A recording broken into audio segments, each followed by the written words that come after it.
আজকে তোমাদের বানিয়ে দেখাবো বাড়িতেই টমেটো সস, একদম অরিজিনাল অর্গানিক। এর মধ্যে কোনো রকম কালার কিংবা কোনো রকম ভেজাল মিক্স নেই।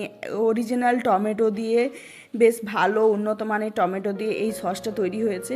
আর এখন বাজারে প্রচুর টমেটো পাওয়া যাচ্ছে, শীতের একদম লাস্ট মুহূর্তে বেশ বড় বড় সাইজের টমেটো দিয়ে এই রকম টমেটো সস বাড়িতে তৈরি করে রাখতে পারো। আর এটা তোমরা 1 বছর পর্যন্ত স্টোর করে ফ্রিজে রেখে খেতে পারবে। একদম দোকানে যে প্যাকেট সসগুলো পাওয়া যায় কিষানের কিংবা ভালো কোম্পানির, তো সেই রকমভাবেই সসটা তৈরি করব। আর এখন তো সস বিভিন্ন রান্নায় দরকার হতে, চলো দেখে নাও রেসিপিটা। আর যদি আমার ভিডিও ভালো লেগে থাকে চ্যানেলটা সাবস্ক্রাইব করে পাশে থাকো, দেখতে থাকো ভিডিওগুলো।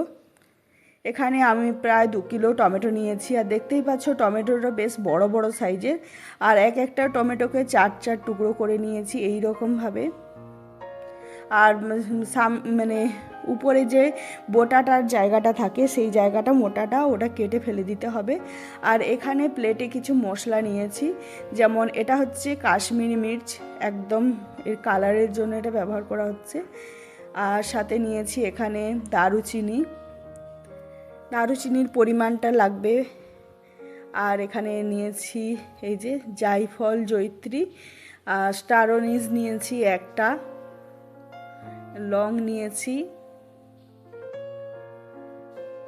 স্টার অ্যানিসটা ভেঙে গিয়েছে যার জন্য 2 খণ্ড দেখাচ্ছে। আর এলাইচি নিয়েছি, সাথে আদা, রসুন, আর এই কাশ্মীরি মির্চির পাশে রয়েছে পেঁয়াজ একটা বড় সাইজের কেটে টুকরো করে নিয়েছি। আর এটা হচ্ছে কালারের জন্য বিটরুট দিয়ে আমরা কালারটা তৈরি করব, সাথে কাশ্মীরি মির্চের কালারটা নিয়ে আসবে।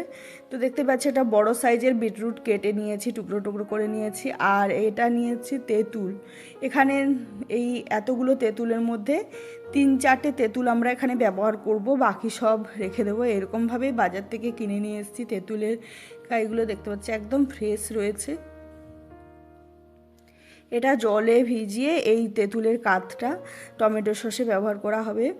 তো এখন প্রথমে যে প্রসেসগুলো করতে হবে ওগুলো করে নিই, তারপর এটা ভেজানো হবে। আর এটাতে লাগবে ভিনিগার, তো এই যে ভিনিগার নিয়ে আসা হয়েছে। আর এখন একটা অন্য সসপ্যানে 3 কাপের মতো জল নিয়েছি, আর এই জলটার মধ্যে যে গোটা মশলাগুলো ছিল ওগুলো অ্যাড করে দিচ্ছি। তো তারপর গ্যাস জ্বালিয়ে জলটা ঘন হতে দেবো। ফুটে যখন 1 কাপের মতো হয়ে আসবে তো তখন এই জলটা নিতে হবে। তো তার আগে সব রকম গোটা মশলা এখানে দিয়ে দেওয়া হচ্ছে।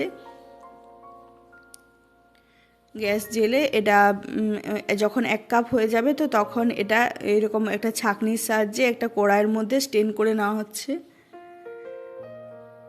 এই যে গোটা মশলাগুলো ব্যবহার করেছিলাম তো তার পুরো ফ্লেভারটা, গন্ধটা এর মধ্যে জলের মধ্যে চলে এসছে। এটা টমেটো সসে আমাদের দরকার, তো সেই জন্য। আর এখন এই 1 কাপ জলে আমরা টমেটোটা সেদ্ধ করব। তো এই কড়াইয়ের মধ্যে সব টমেটোটা দিয়ে দেওয়া হচ্ছে। আর এই টমেটোগুলো কাটার আগে আমরা ধুয়ে নিয়েছিলাম, টমেটো ধুয়ে তারপরে কেটে নিয়েছিলাম আর কি। তো এখানে যে কাশ্মীরি মির্চ, পেঁয়াজ, আদা, রসুন ওগুলো নিয়েছিলাম, বিটরুট, তো সব একসাথে দিয়ে এটা সেদ্ধ হতে দেব। তো তার আগে পরিমাণ মতো লবণ দেওয়া হয়েছে। আর এই লবণটা এখন নেড়ে চেড়ে মিক্স করে নিতে হবে, উপর নিচ করে নিতে হবে। তো এই যে দেখতে পাচ্ছ খুন্তির সাহায্যে নেড়ে চেড়ে এটা মিক্স করে নেওয়া হচ্ছে, সব তল উপর করে নেওয়া হচ্ছে যেন সব মানে এখানে ভালো মতো সেদ্ধ হয়। তো এই যে এরপর একটা ঢাকা দিয়ে এটা আমরা সেদ্ধ হতে দেব। আর সেদ্ধ হতে প্রায় আধ ঘন্টার মতো সময় লাগবে। তো যখন এই রকম হয়ে যাবে, একদম দেখবে যে সব গলে গিয়েছে, তো তখন বুঝতে পারবে এটা সেদ্ধ হয়ে গিয়েছে।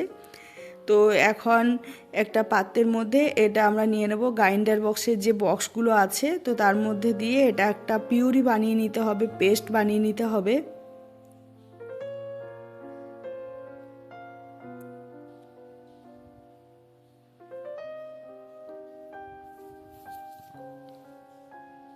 তো এরপর ঢাকা দিয়ে একটা গ্রাইন্ডারে এটা পেস্ট বানিয়ে নিয়ে নেব।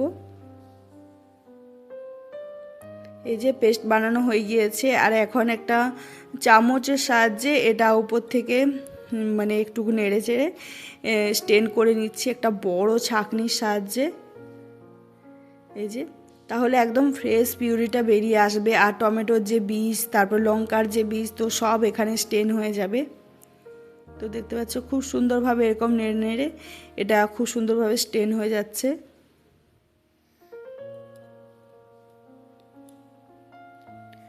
তো এটা স্টেন হয়ে যাওয়ার পর এখন আমরা কড়াইটা গরমে মানে উনুনে বসিয়ে দিয়েছি, যেটা গ্যাসের ওপরে। আর ওখানে আমরা প্রায় 300 গ্রামের মতো চিনি অ্যাড করেছি, যে চিনির প্যাকেটটা দেখালাম। আর এই সাইডে একটু জল দিয়ে তেঁতুল মানে ভিজিয়ে রেখেছিলাম তো হাতের চোখটে। তো তারপর যে পিউরিটা আছে ওটা দিয়ে দিলাম। তোমরা চাইলে স্টেন করেও পিউরিটা স্টেন করেও তারপর অ্যাড করতে পারো। তো এই যে তেঁতুলটা অবশ্যই দিয়ে, তেঁতুলটা মানে দেওয়ার জন্য এটাতে ফ্লেভারটা অনেক সুন্দর হয়, একটা টক মিষ্টির ব্যাপার আসে, মানে টকটাকে ব্যালেন্স করে। আর এখানে দিচ্ছি খাবার সোডা, এই রকম দেখতে পাচ্ছ 1/2 চামচের মতো খাবার সোডা এখানে অ্যাড করেছি। আর খাবার সোডাটা দেওয়ার সাথে সাথে দেখতে পারবে একদম টমেটোর যে সসটা মানে একদম চেঞ্জ হয়ে যাবে। মনে হবে একটু ছিল ওটা মানে বেড়ে মনে হয় অনেকটা হয়ে গিয়েছে। তো এই যে নেড়ে চেড়ে দিয়ে দিচ্ছি। আর এর আগে তোমরা চাইলে লবণটাও চেক করে নিতে পারো, কারণ আমরা প্রথমেই লবণ দিয়েছিলাম। তো তারপর যদি লবণ দরকার হয় একটু মানে চেখে তারপর লবণটা অ্যাড করে দিও। তো এই যে আমরা যে মানে ভিনিগারের সুপিটা ছিল, তো ওই ভিনিগারের শিশির সুপি দিয়ে আমরা 3 চামচ ভিনিগার এখানে অ্যাড করেছি। তো তারপর নেড়েচেড়ে এটা ঘন হতে দেব। কিছুক্ষণ গ্যাসের মধ্যে বসিয়ে এই রকমভাবে নেড়েচেড়ে যেতে হবে যতক্ষণ না খুব সুন্দর ঘন হয়ে আসছে। তো এই যে দেখতে পাচ্ছ অনেকক্ষণ নাড়াচাড়ার পর অনেকটা ঘন হয়ে এসছে আর অনেকটা কমেও গিয়েছে। তো এই মুহূর্তে আমরা এটাকে ঠান্ডা করে নিয়েছি। তো তারপর এখন একটা কাগজ মানে বাটের কাগজের সাহায্যে ফেনেল বানিয়ে এটা মানে এক বড় যে কাচের বোতল কিংবা কাচের শিশি আছে তো তার মধ্যে রেখে দিচ্ছি। আর কাচের শিশি কিংবা কাচের বোতলেই রেখো, কারণ অন্য কিছুতে হলে এই সসগুলো ভালো থাকবে না। তো এই যে দেখতে পাচ্ছ আমাদের এক বোতল আর এইরকম মানে জার সস তৈরি হয়েছে। আর এই সসটা চাউমিন কিংবা ম্যাগি, তারপর চিলি ফুলকপি, চিলি চিকেন কষা সব কিছুতে তোমরা ব্যবহার করতে পারো। দোকানের কেনা সসের দরকারই হবে না, এই সসটা দিয়ে 1 বছর তোমরা অনায়াসেই কাজ করতে পারবে। এমনকি বাড়িতে টমেটো না থাকলে বিভিন্ন রান্নায় টমেটো দরকার হলে এই সসের 1 চামচ তোমরা অ্যাড করে দিও, তাহলে দেখবে রান্নার টেস্ট বেড়ে যাবে। তো এই যে কেমন লাগলো আমাদের টমেটো সস তৈরি অবশ্যই কমেন্ট বক্সে জানিও। আর যদি আমার কিছু বলায় ভুল ত্রুটি থাকে, ভালো মতোভাবে তোমাদের সাথে এক্সপ্লেন করতে না পারি, তাহলে মানে সেটা অবশ্যই কমেন্টে জানাবে, ভুল ত্রুটি মার্জনা করবে। সবাইকে টাটা, ভালো থাকো, সুস্থ থাকো। আর আমার চ্যানেলটা অবশ্যই সাবস্ক্রাইব করে আমার পাশে থেকো। দেখা হবে নতুন ভিডিওতে। আজকের মতো সবাই